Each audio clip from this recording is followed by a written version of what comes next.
Okay, so our plans for 2022 is to do a quick to the point tutorial video. So let's hop into that.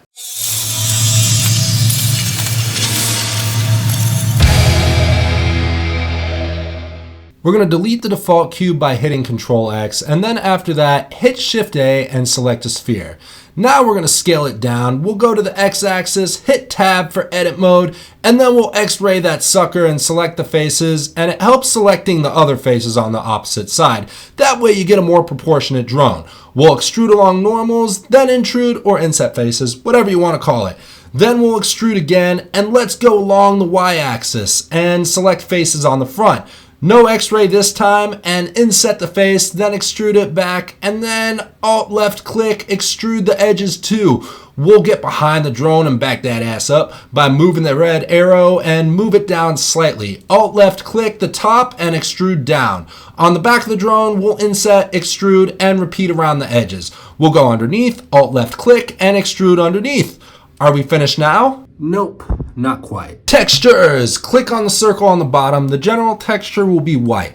We'll bring the specular up a little bit, make it a tad metallic. Select the front face of the drone and make it a grayish color. Again with the specular, bring it up subtly. Roughness is going to go down. Alt click the top and bottom, make it that grayish material. Now it looks like a PC from the early 90s. Let's X-ray the side again and select the faces and make it a dark blue color. We'll increase the metallic to 0.2, the specular to at least 0.539. Lower the roughness to 0.167. We'll Alt left click and make these guys dark blue. Repeat with the back, top, bottom, and edge of the screen.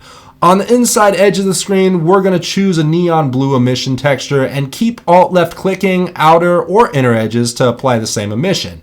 Let's add some stripes to the sides and make them a light blue. Let's select the bottom, add a dark blue, extrude, and Alt left click, add the emission texture, repeat with the top. Okay, so I don't want to get too specific with textures. I think for this next video, I'll do more detailed textures, but for now, we're getting into subdivision surfaces. Select the wrench Bob the Builder. We'll select a subdivision surface modifier, make the levels viewport 3 and render 2. Hit the tab key to go to edit mode, Control R to loop cut, and bring the edge of the top screen up, basically giving the drone a facelift. Loop cut again with the top wing, or I guess you could call it a wing, and we'll bring the level viewport to 4. You're finished. For now, anyways. It feels good to make YouTube videos again.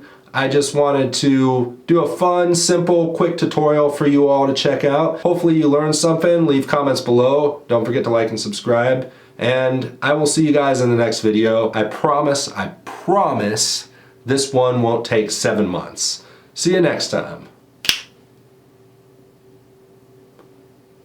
And you too.